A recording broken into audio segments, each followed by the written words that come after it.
The complexity of Overwatch makes it so that the steps to improving may be in fact large steps that ultimately take time and experience to learn. Though, what I can bring in this video are going to hone in on 8 tips that are fundamental to playing Overwatch and some other tips that can simplify the playing experience and help focus more of your time into improving. These are what I believe to be important for those starting out and those in the medal ranks that need that extra little pointer to put them over the edge. With all that said, let us get right into it.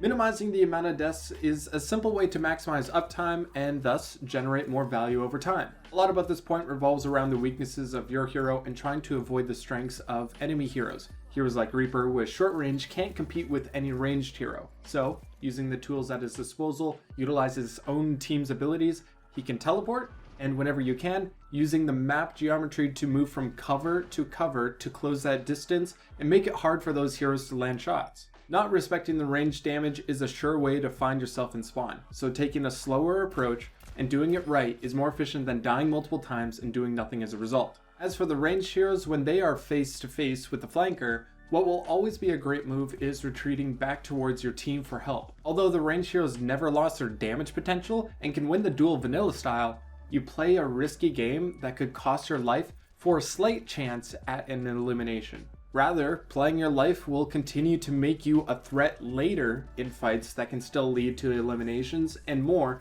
because you are still alive. Having a target priority creates a very basic plan for how to approach a team fight. Most of the time, your focus should be 200 HP enemies and bonus points for healers. They're easier to kill than tanks who have double or even triple the HP pool, so that's the reasoning behind that. Your target will change depending on the fight. In one instance, an enemy Moira uses Fade and that makes her a pretty easy target to kill, or engaging a Zarya that just used her personal bubble.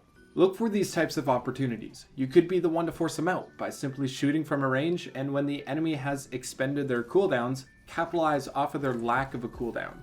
Now, of course, the support role will be doing support things, but target priority still applies. You need to be thinking of what teammates you want to empower with your kit, like with Mercy, damage boosting and DPS instead of a tank, or with Ana, flipping the switch between shooting to apply pressure and healing your teammates when they need it. There is a level of multitasking and awareness needed which I can't verbally teach, but for the extra practice before the match starts, just look at your kit. Quickly think about how it works and how it could be used to find value. That's an easy way to improve your intuitive skill for Overwatch. Be adaptable. When you're losing over and over again, making an adjustment in your plan could be what makes a difference in the next team fight. There are lots of ways to do this. Saving an ability for when the tracer dives you or your supports. Playing with your team so that they can help you when you're under threat, or positioning on high ground to shoot around their shields. Put more attention on an enemy that is threatening your supports. Instead of waiting to counter an ult like with Lucio's sound barrier, use it to attack and force the enemies to react to you. Swapping heroes to either synergize with your team better or counter an enemy hero. Just please don't wait for 3 minutes to swap. Just saying, if there's an easier way to win, take it.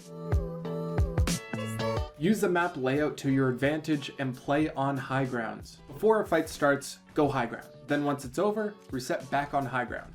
Why? By putting yourself on a higher elevation than your opponents, it makes it harder for them to get to you, number one. It will draw an ability just to get on your level, or they're going to take the long way around, up some stairs. And number two, an added benefit of high grounds is that you have a superior angle to shoot over shields and mark backlines easier. The worst that can happen is you might have to drop to your team for help, but at least you have the option of high ground. Like, there aren't really any significant downsides to high grounds. Limiting the heroes you play just makes the process of learning much easier. You can focus on mastering that one hero so that hero interactions, the playstyle, and all the other aspects to learning a hero are pinpointed on that one or couple. I don't advise being a one trick. It is really important to learn at least 2 or 3 heroes for adaptability purposes, or even when your hero gets picked. But all I'm saying is that the majority of people you see and watch in Top 500 and OWL got good at the game by playing their signature heroes, not by playing the whole roster. Comms is a great way to get your team on the same page, and well, more coordination leads to higher success. The tip for this is to keep it simple yet specific. Don't do hug sleeping. Where?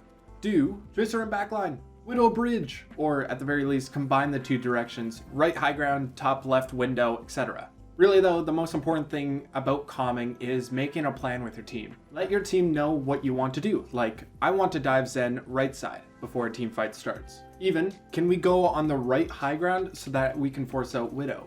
Now, if the team chat is not an option, you could still type the pre-fight plan there as well. Just keep it simple and modest, using the same wording as mentioned. Don't blame anyone, just say your thoughts on what you want to do. And last thing, the communication wheel is another great tool to have. Here's a look at mine for reference. I have hotkeys for when I'm in a duel and need help or something and can't stand still in game because I'm trying to select something in the comms wheel. Stick to your settings. Spend the initial week or so fine-tuning what feels good to you, but don't change your sense too drastically after that. Always adjusting your sense forces you to recalibrate all of that muscle memory, so when it comes to playing, you might fail on the execution even though what you were trying to do was right. Don't give yourself mixed signals here. I mean, from my experience on console, I put a lot of attention on my settings because obviously, with the slow turning speed, I'd have to find that balance between speed to move my crosshair around the screen, but also have precision to aim. If you feel like that's the case, like maybe on PC, your sense might be too low to track an enemy Genji comfortably, or it might be too fast to land your shots consistently. But again, if you like the feeling, despite the shots you might be missing early on, by playing the game you develop muscle memory. Now, to give you a base foundation for starting out, I favor 4000 for your EDPI, and for precision for heroes like Widow, Kree, somewhere around 3200 or 3600 EDPI. Play quick play matches as you figure out what settings work for you to practice your mechanics, and also if you care about SR.